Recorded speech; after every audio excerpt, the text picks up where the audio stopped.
Hello everyone, welcome to Lukmaan IAS. Today we are going to have the Hindu newspaper analysis dated 11th of July 2023. And so today I have seen the newspaper and I have identified many important articles from prelims and mains perspective. So let us see these articles one by one. So we are going to have a discussion on these topics today. So the first topic, it says women's reproductive autonomy as the new catchword. So in this article, we will understand about the concept of reproductive autonomy. We will understand about the relevance of this particular topic with society and social justice sections of syllabus. So that means it is important for GS paper 1 of mains exam and also GS paper 2 under social justice of the mains exam.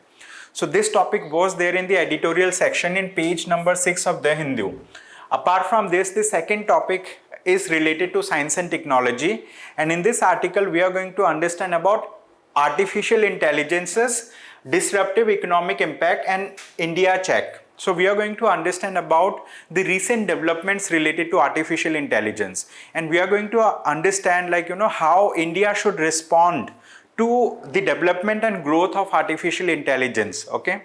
So this topic is important under general science for the prelims exam and science and technology for GS paper 3 of the mains exam. Okay. So this was also there in editorial section today.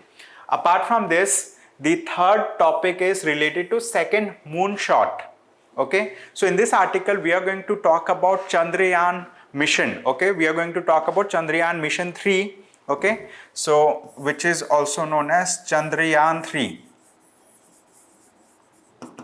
So which is going to be launched by ISRO very soon. I mean on 14th of July this month itself. After just 3 days, ISRO is going to launch Chandrayaan 3. So we will understand about that particular mission, and also we will understand some related concepts related to science and technology. So this is also an important topic, and it is important for science and technology and general science for the prelims exam. Okay. Then the next topic, it says the global south, origins and significance. So this is a very important topic for international relations. It is important for GS paper 3, and also it has relevance related to economy section. So in this article, we will understand about the concept of global south. We will understand concept of global north. We will understand about concept of developed developing and underdeveloped nations. We will understand about first world, second world and third world countries. So this is a very important topic. It is important for GS paper 2 of the mains exam and also GS paper 3 of the mains exam. Okay, GS paper 2 and 3. So this was there in page number 8 of the Hindu newspaper. Apart from this, the next topic, it says the need to strengthen palliative care in the face of non-communicable diseases. Okay. So in this article, this article is related to health, and we are going to understand about the meaning of palliative care. We will understand what India is doing when it comes to providing palliative care to the terminal patients. We will understand about it in detail. We will also understand about some of the government schemes, some of the government policies related to palliative care. So this is important under health section. It can be asked as part of GS paper 2 as well as part of GS paper 1 and also in GS paper 3. So it has relevance with many parts of the syllabus. After then, the next topic is related to wastewater. So this article says don't waste the wastewater. So it is important to understand the concept of wastewater. We need to understand how do we need to manage wastewater, and also we need to understand about surveillance related to wastewater. So we are going to discuss in detail about this topic also. This is related to resource management under GS paper 3, and also it is important under social justice of GS paper 2. I'll talk about how we connect it to the social justice portion. Okay, so this was there in page number 7. So with this, now let us go and look at these topics one by one in detail. All right, so let's understand the first topic. This is the first topic. The heading of the topic is women's reproductive autonomy as the new catchword. Okay. So here the central idea of this particular topic is reproductive autonomy. We will understand what do we mean by reproductive autonomy, and also let us see like how it is relevant with the syllabus. If I talk about the syllabus portion, it is important under GS paper 1. It says role of women and women's organization, population and associated issues, poverty and developmental issues. Okay, so like this is important for this part of the syllabus. Apart from this, this is also important under GS paper 2 of the mains exam. It says welfare schemes for vulnerable sections of population by the center and states. Okay, so like this is important for GS paper 1 of the mains exam, and also it is important for GS paper 2 of the mains exam. So with this, let us understand about the concepts related to this particular topic. Okay, so the central idea of the topic is reproductive autonomy. Okay, central idea is reproductive autonomy. So let's understand what do we mean by reproductive autonomy. Here we are talking about reproductive autonomy with reference to women. Okay, so we know that like women are, if we talk about globally, how much percent of the women are there globally? So like globally it can be considered that 50% of the population of the world constitutes of women. Okay, 50% of the global population is of women.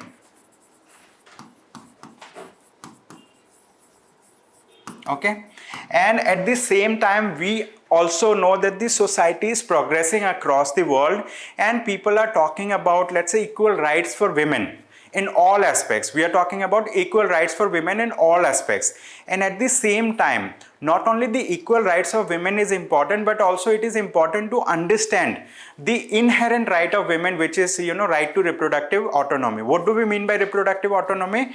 Reproductive autonomy means the ability of the women to take decision whether they want to become pregnant, whether they want to have a child, whether they want to abort a child, at what stage they want to have a child, at what stage they want to, let's say, get married. So these are the questions that are associated with reproductive autonomy. Okay, it means the decision power. Okay, decision making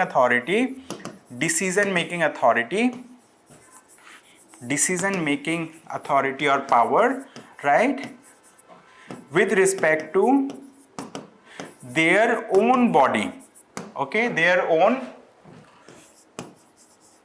body or reproductive, okay, their own body, when they want to go for marriage, when they want to get pregnant, when they want to have a child. So as of now, if we talk about the world, even if we talk about India, in India also largely the societal is patriarchal, in the sense that in many cases women do not decide whom they want to marry. I mean, most of the cases, I mean, women are married to a man of the choice of the family, and even after they get married, in their in-laws house also, they do not get proper rights. Okay, proper rights to decide when they want to conceive, when they want to reproduce, or when they want to, let's say, have a child, because it is largely the call of the husband. Most of the cases it is largely the call of the husband, and at the same time it is not only the familial pressure, but also if we talk about the society at large, the Indian society, I mean, thinks in a patriarchal sense, in a way that it gives dominance to males over females. And at the same time, what happens, if we talk about family planning related aspects, so in India, although the family planning is there at institutional levels, the government of India and various state governments do provide family planning related counseling. They provide family planning related, let's say, assistance. And also we do have tertiary care, let's say, in hospitals we have primary care, secondary care, tertiary care. Okay, so we do have different kinds of facilities to provide, let's say, support to the women. But here when we talk about giving rights to the women to decide whom they want to marry, and when they want to have a child, so it is part of reproductive autonomy. So in this article has been written by one of the director of United Nations Population Fund of India. Okay, so today you might be knowing like today is World Population Day. Okay, today is World Population Day. And what is the date today? Today is 11th of July 2023. So every year on 11th of July, the World Population Day, okay, the World Population Day is celebrated. So on this World Population Day, it is important for us to understand that, like, India, as of now, globally, it has around 20% of the population of the world. It means, like, around 10% of the total population of world is of women in India. So it is important that, like, in India also, we should understand about the importance of giving, let's say, like, reproductive autonomy to women. Although, like, legally, if we talk about legal, the constitutionally or legal documents, so legally, this particular thing is given to the women. I mean, like, legally it is reproductive autonomy is with them. But, like, if we talk about, like, various cases when women think of, let's say, aborting a child, they have to go through a long process of getting it approved through doctors, getting it approved through courts, right? In courts also there are many, let's say, like, many cases that are pending related to these things. Okay, so on World Population Day, like, when India is, like, about to surpass China, or we may have already surpassed China, and we are one of the nation having one of the highest populations in the world, right? So it is our responsibility to look forward to, make our society a just society in terms of giving equal rights to like women also as compared to men. Okay, so this article talks about that, like, that globally the world has made a lot of progress. Means, like, if we talk about Western countries, in Western countries the idea of equality, right, came much before, came much before in their legal texts. But here in India, like, we, as a society, we need to progress at a more faster rate, so that, like, we can give equal rights to our women also. So that reproductive, this reproductive autonomy is a very important thing. And for that, like, we need to have, like, the author suggests,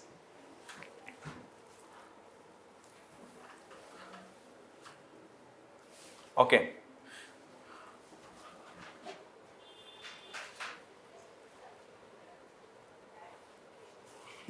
here the author suggests that, like, we need to have something which is known as investment models.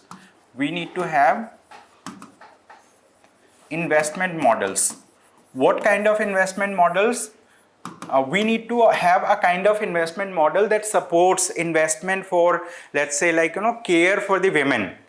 So we need to have, like, investment models where, like, we give equal rights to women, and at the same time, okay, these investment models must be, let's say, women friendly also. Okay, so, like, only then we will be able to achieve reproductive care, let's say, like, reproductive autonomy.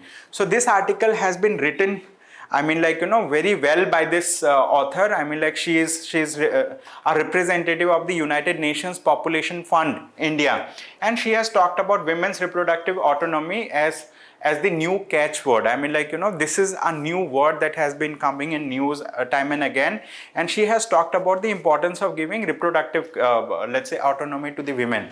And you might have also seen many articles before, right, when we have talked about, let's say, right, let's say, the ability to give, decision making power to women. So in courts, many cases have been pending. So this is all in this article. So with this, like, we will move to the next topic quickly.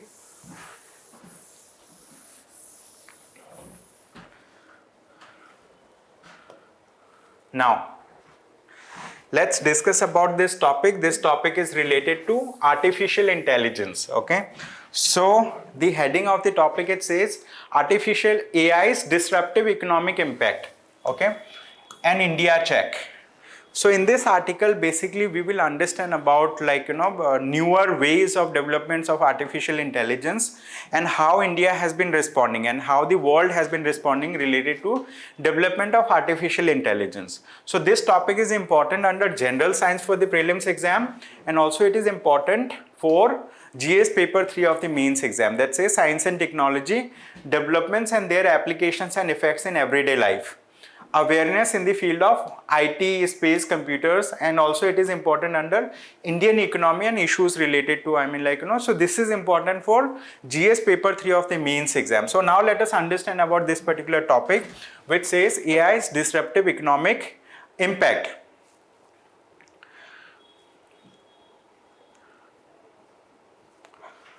Okay. So this topic is, we are going to talk about artificial intelligence. Okay, and we are going to learn about AI's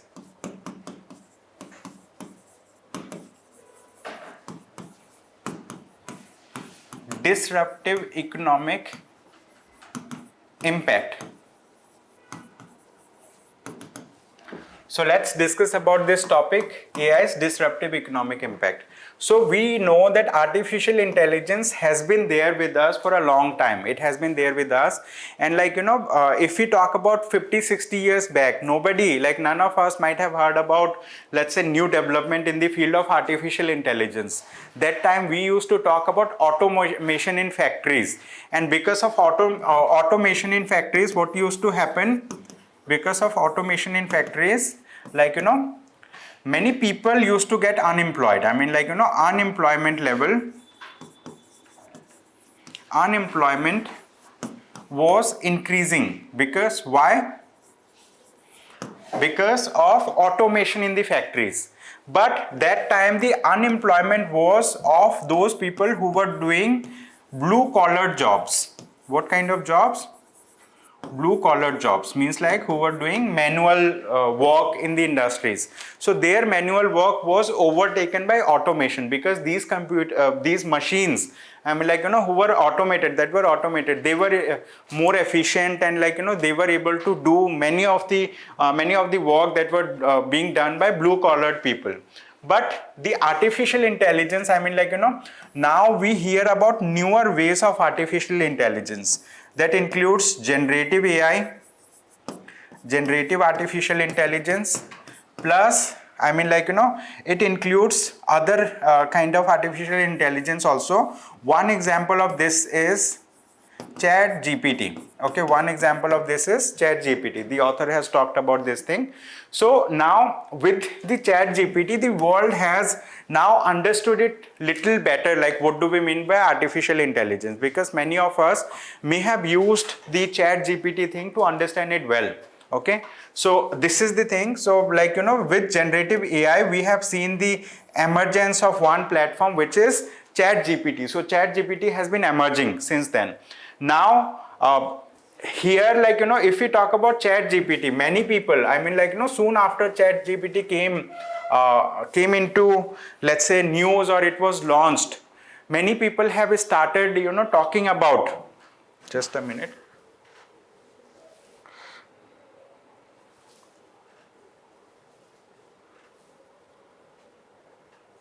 I don't know.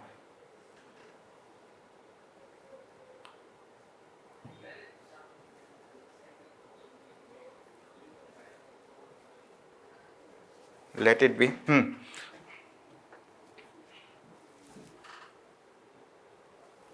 Okay, so now with, let's say, with the launch of ChatGPT, what has happened?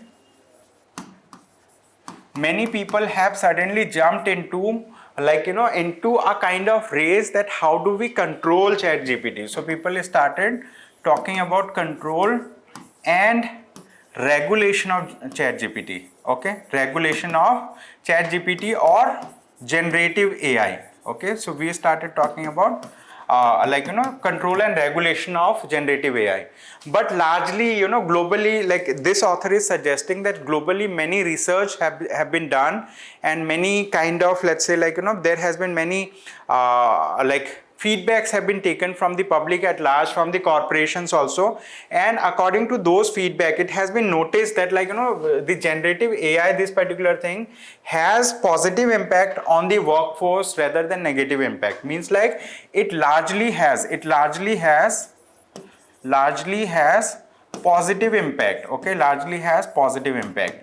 So the author is suggesting in this article that this generative AI itself is not taking away the job of people, but people who are doing their work using generative AI, so they are considered to be, I mean, like, they have more productivity. Okay, their productivity has gone up,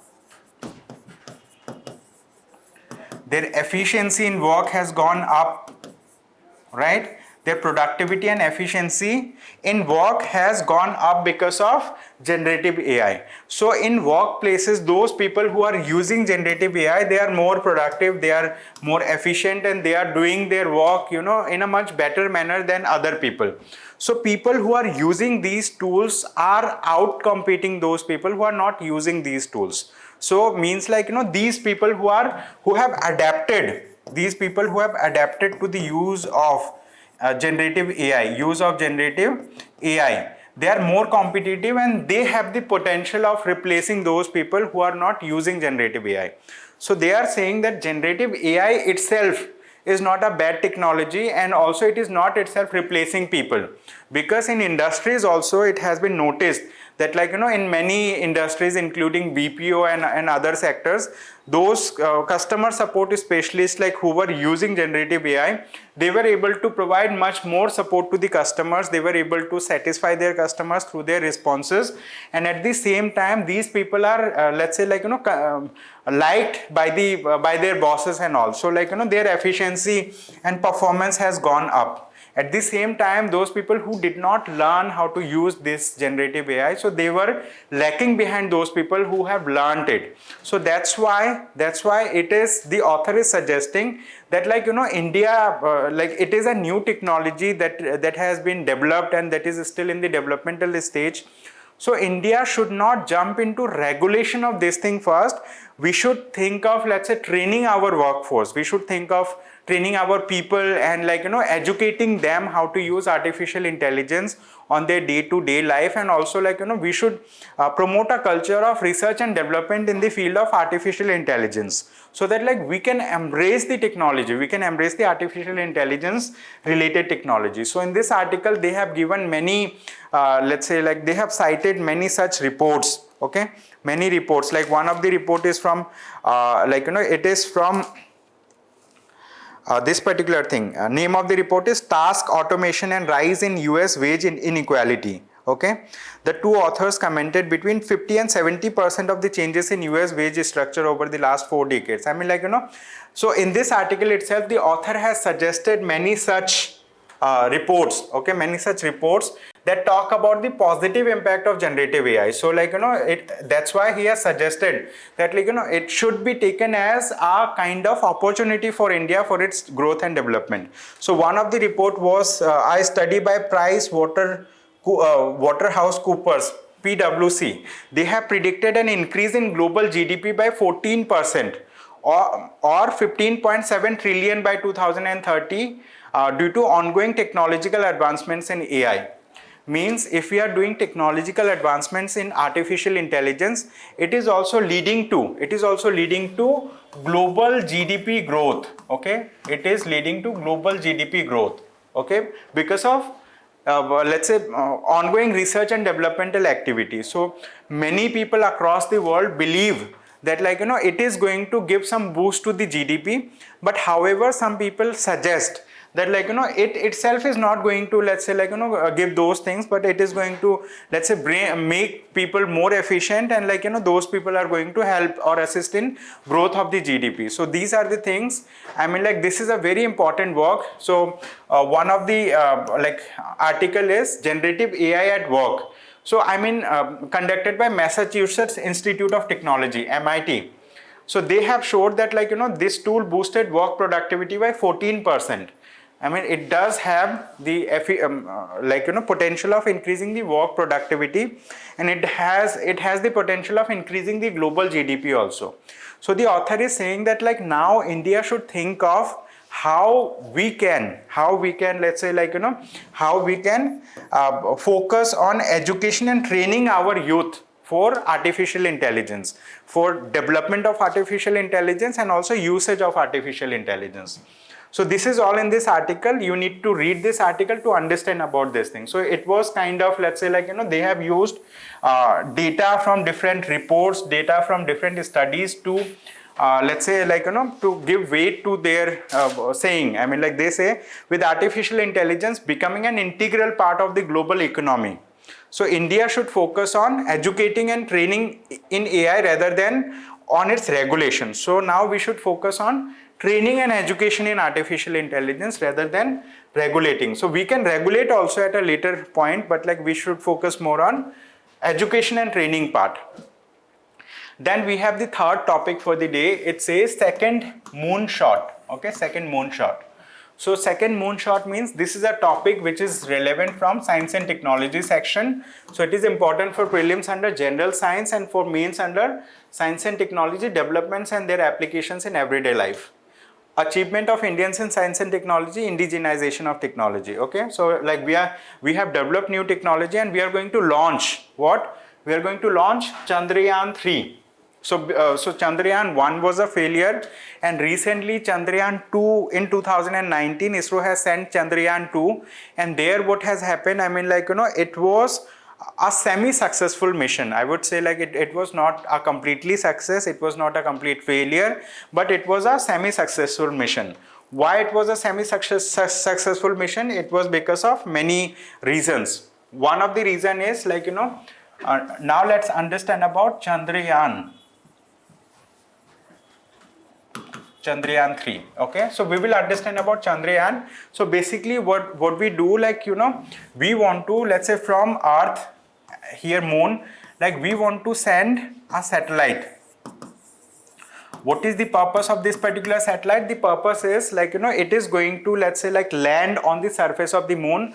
From there it is going to give us some data, and that data we want to, let's say, like, we want to analyze that data to see. Okay, we want to analyze that data to see if there is a life form in moon or not. We want to study the rock structure there, and for that purpose, like, we want to go for soft landing. Okay, we want to go for soft landing.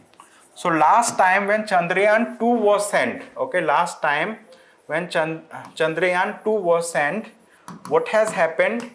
We were able to send our rocket. We were able to send our rocket to moon. It has reached moon. I mean, like, it started, let's say, revolving around the moon like this. But, like, it had multiple modules. It had 3 modules. One is rover, then lander, then, like, then other. So I will talk about those 3 modules. One module was, let's say, like, revolving around it. Other is helped in landing. Then other, like, it will, let's say, like, move on the surface of the moon. So the first part was good, like we were able to reach there, that particular, let's say, part of the Chandrayaan 2, it is revolving there, but that soft landing did not happen properly. So it, like, it landed over there, it was kind of crash landing. So it was not able to like, roam around, like it was kind of, let's say, wheel with vehicle with kind of wheel. So like it is not able to roam around in moon so that we get the data. So that's why, that was a semi-successful mission. Which one? Chandrayaan 2 was semi-successful mission. But this time we want to send another mission Chandrayaan 3, and the earlier components that are still functioning, we are not sending those components. We are sending the additional components so that, like, we can finish the previous mission. So this Chandrayaan 2 mission is going to be launched by ISRO, right? When it is going to launch it on 14th of July. Okay, so Chandrayaan 3 is going to be launched by ISRO. So at 2:35 p.m. Indian Standard Time, July 14, Indian Space Research Organization plans to launch Chandrayaan 3 mission to the moon. Onboard launch vehicle Mark 3. Okay, so this is known as GSLV Mark 3. Okay, GSLV Mark 3, using GSLV Mark 3 from Sriharikota, from where it is launching, from Sriharikota. Okay, so it is launching. Chandrayaan 3 is largely replica of its predecessors, means like it is similar to the Chandrayaan 2 mission that was launched on July 2019, in the form of an orbiter and lander. Okay, so orbiter was orbiter and lander. So one of them is known as Bikram and rover. Orbiter lander name is Bikram and rover it was named as Pragyan. So the orbiter entered into the, I have discussed about this, like previously it entered into the orbit of the moon. It is orbiting there. The surface mission failed. I mean, like the lander could not land softly. So we want to have a soft landing on the moon. We want to land on the southern pole of the moon. Southern pole means that place where none of the country has landed so far. So we want to have a soft landing in the southern pole so that we can study their atmosphere. We can see the possibility of having a life over there. Apart from this, that launch related thing, there are so many technical things associated with that, but I will talk about one thing here. We will discuss about a mission which is known as Artemis Accord. Okay, it is known as Artemis Accord. So what is Artemis Accord? This is basically a kind of, let's say, a kind of synergy between different countries, and it is led by United States of America. It is led by United States of America, and it is a development on the Outer Space Treaty. Okay, there is a treaty that is already existing which is known as Outer Space Treaty, and that Outer Space Treaty 1967, I think, right? So it is a development on Outer Space Treaty. So what was Outer Space Treaty all about? The Outer Space Treaty talked about how do we use the outer space. Okay, how do we use the outer space, right? What are roles and responsibilities of different nations? Roles and responsibilities of different nations, right? Roles and responsibilities of different nations. And also it talks about banning certain activities in outer space. For example, we cannot carry nuclear weapons and do any kind of nuclear blast in, let's say, those planets, or let's say moon or other planets. Okay, it bans those activities. And also it bans sovereignty of any country. Let's say USA becomes the first nation to reach a particular planet, right, in our galaxy, or so it cannot say that this planet belongs to United States of America. Means it bans those countries, many countries, spacefaring nation. It is technically known as, it bans spacefaring nation from claiming sovereignty, right? Spacefaring nation from claiming sovereignty in outer space or any of those things. It also bans these countries to put any bomb in the trajectory or in the orbit, right, of any planet or around the planet of Earth. So that Outer Space Treaty, many countries are signatory of it. And this Artemis Accord, this is a build up. This is a development on the Outer Space Treaty. This is a, let's say, Outer Space Treaty works as a foundation. Okay, it works as a foundation, but Artemis Accord, plans to, let's say, develop that particular foundation. And India has joined. Okay, India has joined Artemis Accord in 2020. Okay, India joined it. Joined in 2020. So this Artemis Accord is also important. And apart from this, there is a Moon Treaty also. Outer Space Treaty is there, Moon Treaty is there. Then we have Artemis Accord. So they have discussed about this particular thing also in this article. They have discussed about Artemis Accord also. And on July 14th, when ISRO launches, there will be many other articles in The Hindu and other things. That time we will discuss about technicalities associated with it. Okay. So with this, we will move to the next topic quickly.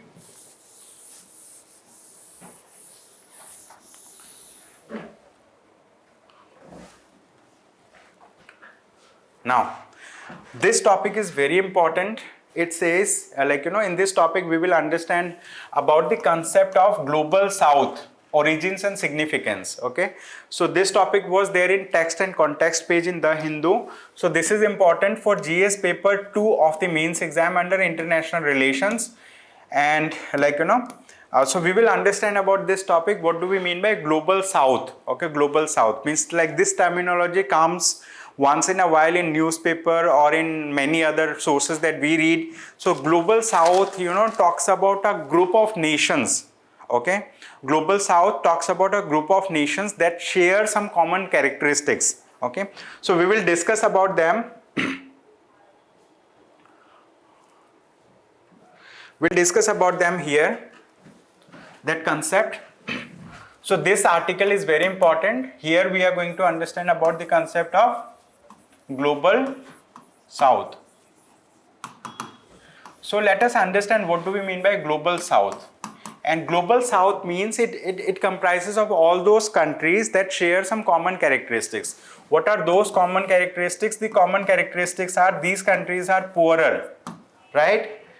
These countries are poorer. They are underdeveloped.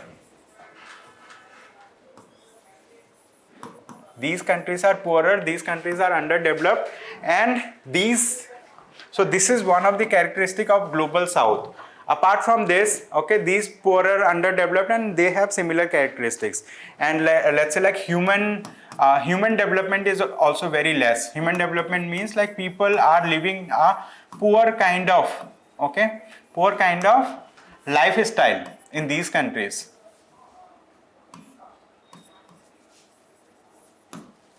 So this is one part. And like which continents share this? Like Asia, South America, and Africa. These are some of the continents, like this is on the global south. Global south means like something which is below the equator, let's say. But it is not a purely geographical concept. Let's say like this is the world, this is northern hemisphere, this is southern hemisphere, but all the countries that are there in the southern hemisphere, they are not the only part of global south. I mean, like if you talk about like India and China, these two countries are totally lying on northern hemisphere. These two countries lie in northern hemisphere. India also lies in northern hemisphere, but India also forms a part of global south. Means global south is not totally a geographical concept. It talks about geo-economics, right? Developmental aspects of these countries. Okay, so like largely like many countries are there that are there in the northern hemisphere also, but they are part of global south. Global south, they share common characteristics like they are poorer, underdeveloped and all. So this is a new term that has emerged, right? And before this, what used to happen, like if we talk about earlier there was a concept, of first world, second world and third world countries. Okay, first world, second world and third world countries. So first world represented those countries that are developed nations, and they were mostly the western countries. Okay, they were western countries. And if I talk about the second world, I mean like before 1991, right? The USSR, those countries that were part of USSR, they were part of second world countries. I mean like they were not as developed as the western countries like European nations or United States of America, but like second world countries, I mean like the USSR was part of, the countries of USSR were part of second world. And third world were, let's say, African countries, or Asian countries were considered to be as third world countries, and these countries were underdeveloped that time. Okay, countries were underdeveloped, and these countries were developing earlier. Okay, these countries were considered as developing countries that time. So earlier there was a kind of like nomenclature among like writers. They used to consider first world countries as those countries that are developed. Second were that were, let's say, like less developed. So like after disintegration of USSR in 1991, what has happened, the terminology of second world, I mean like these countries have become independent after then.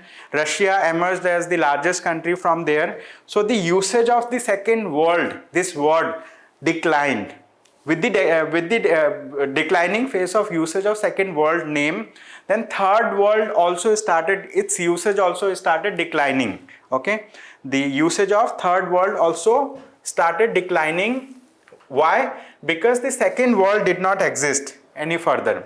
So that's why, that's why this terminology started declining. Now still, like, now there is a kind of comparison between different countries, and these comparison includes the keywords like, developed countries, then we have other developing countries, and we had a third, underdeveloped countries, underdeveloped countries. Okay, so countries were categorized based on these things, and largely this was a concept. Okay, this developed, developing and underdeveloped, this was a concept that was given by the Western nations. Okay, Western nations. This concept was given by Western nations. What? Developed, developing and underdeveloped countries. But nowadays, I mean, like, people are using this terminology which is known as global south. Why? Because it is more of a neutral thing. It does not talk about developmental disparity. And the author predicts that, like, in the next decade, I mean, like, next few decades, like the countries like India and China will emerge. Okay, they will emerge as more developed countries. They will emerge as, like, a very grown economy very soon. And, like, among top 4 economies in the world, that will include India, China, United States of America and Indonesia. Okay, and Indonesia. 3 of these countries, like Indonesia, China and India, they are from what? Global south. Okay, they will emerge from, these countries will emerge from global south.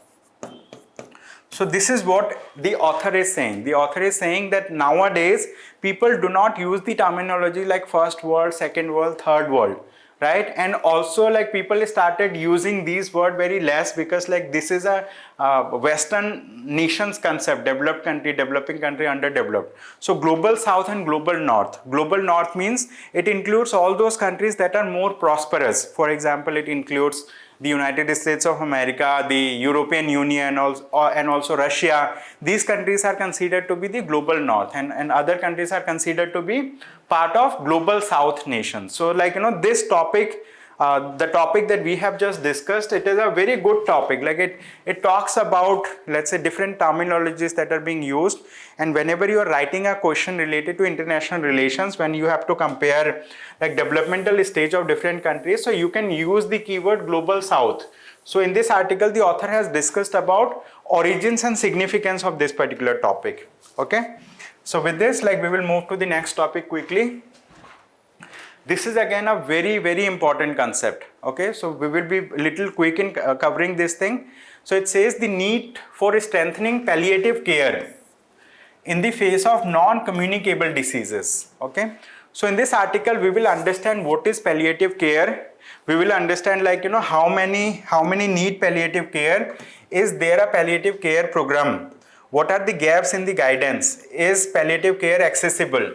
How is such access measured? So these are the things that we are going to discuss. We will understand about the meaning of palliative care as well. Okay, so let's be a little quick. So this topic is revolving around a concept which is known as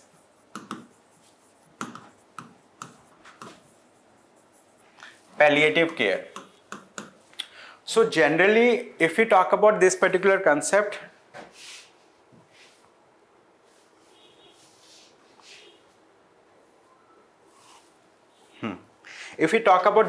concept, palliative care means treatment. It means treatment and care for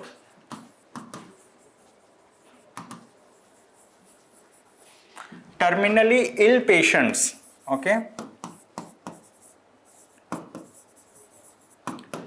treatment and care for terminally ill patients, in the sense that they talk about, those patients who are affected by diseases. What kind of diseases? Those diseases that has the potential of taking life, okay, that has the potential of taking life.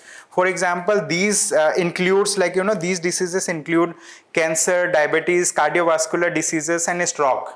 Okay, means they in this article they have talked about palliative care. I mean, like, care for those diseases that disease do not go away easily. Let's say diabetes. If a person is affected by diabetes, it stays for longer time. Cancer also, like, it is not easy to, let's say, treat a cancer patient like that. Okay, so for palliative care, like, treatment and care for terminally ill patient. Earlier people used to consider that palliative care is given for only those patients who are about to die, but this article, explains in detail that this is not the case, right? Palliative care is also given to those people who are having some kind of disease which is non-communicable in nature. Okay, so here we are talking about non-communicable diseases. Okay, non-communicable diseases. Okay, we are talking about non-communicable diseases. And so palliative care, why it is important? Because palliative care is something which is going to support a large proportion of elderly people. The palliative, like, in India we do have multiple programs that are existing for palliative care. So we will discuss about those programs also one by one, the programs that we have in India. Okay, so one of the name of the program is National Program for Prevention and Control of Cancer. Okay, I am writing the name of the program. National Program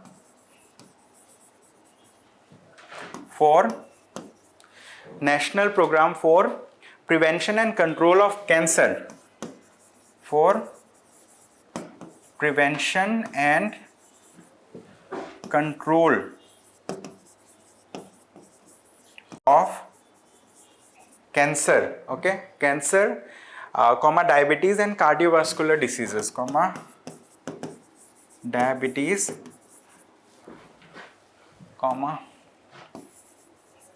cardiovascular diseases and stroke.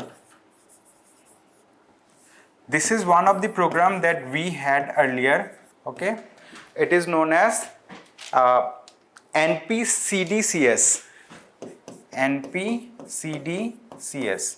This is one of the program that was existing for palliative care. Okay, so this is a government program that supports palliative care, but this program has been renamed. Okay, this program has been renamed.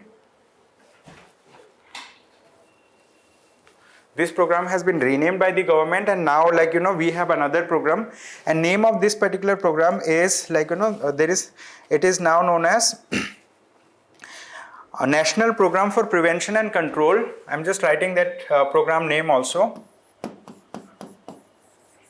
National Program for Prevention and Control of Non-Communicable Diseases. For prevention and control of non-communicable diseases.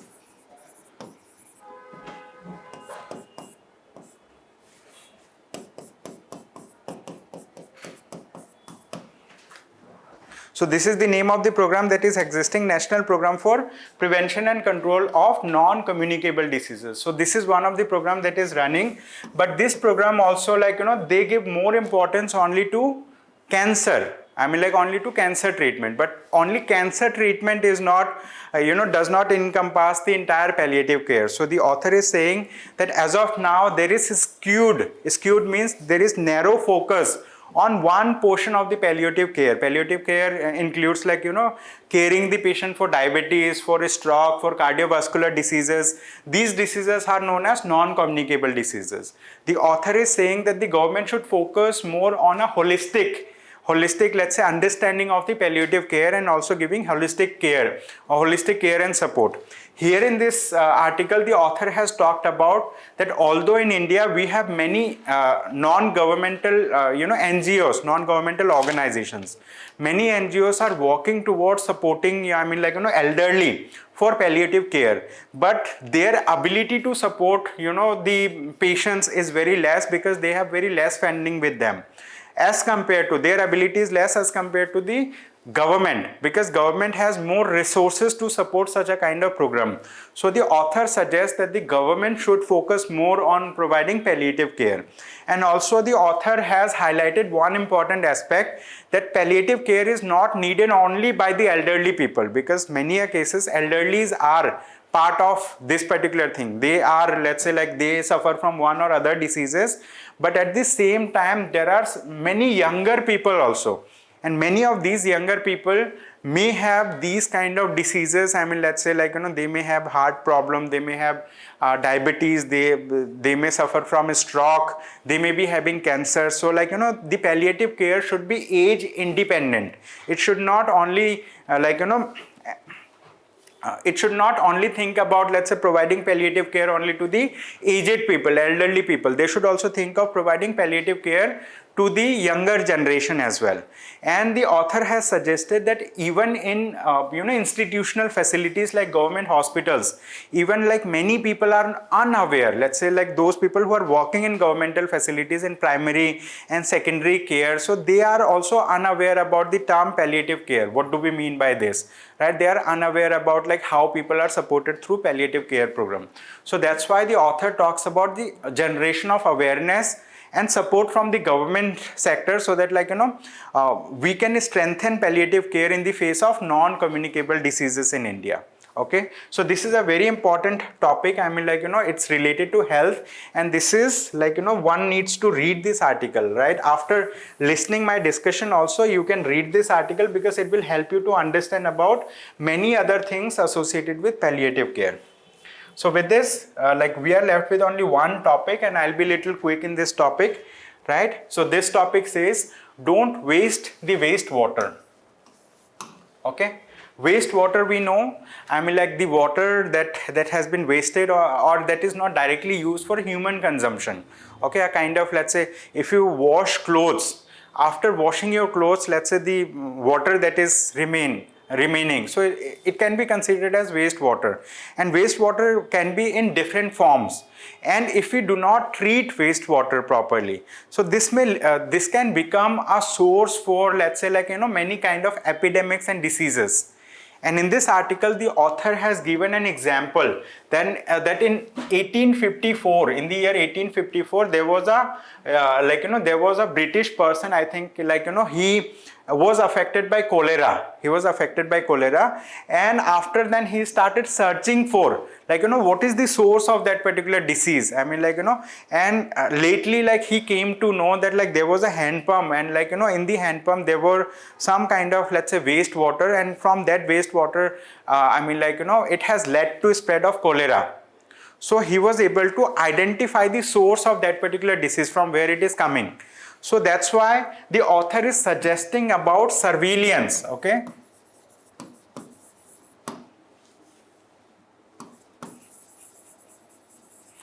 the author suggests about surveillance of sources of wastewater. The author also suggests that the central government or state governments, or let's say municipal corporations, governments at all the levels, they can support the surveillance program for wastewater, so that we can effectively identify the sources from where these kind of pandemic kind of, let's say, diseases may emerge, cholera, and there can be many other diseases that can be identified from these sources. So the author is saying that although government of India does have many surveillance programs for these things, but still, like, we need to augment those surveillance programs so that, like, the wastewater can effectively be treated, and also, let's say, we can mitigate any such things. And apart from this, the author is also suggesting that at this point of time, the government has done many things, like, in healthcare programs. For example, the government of India has, like, Swachh Bharat mission. We do have, apart from this, we do have, like, many other government backed programs that provide health related facilities to people. So here in this article, the author is talking about the importance of surveillance and management of wastewater. They talk about, like, that there should be epidemiological studies. I mean, like, we should do studies to understand about the sources of epidemics. Okay, so these epidemics may become pandemic also, similar to COVID-19. Okay, so this article is talking about, I mean, management of wastewater and, like, the effects and causes and how do we manage them, right? These are the things in this article. So that's all for the day from my side. Thank you so much everyone for attending the discussion. I hope you have a good day ahead. Thank you.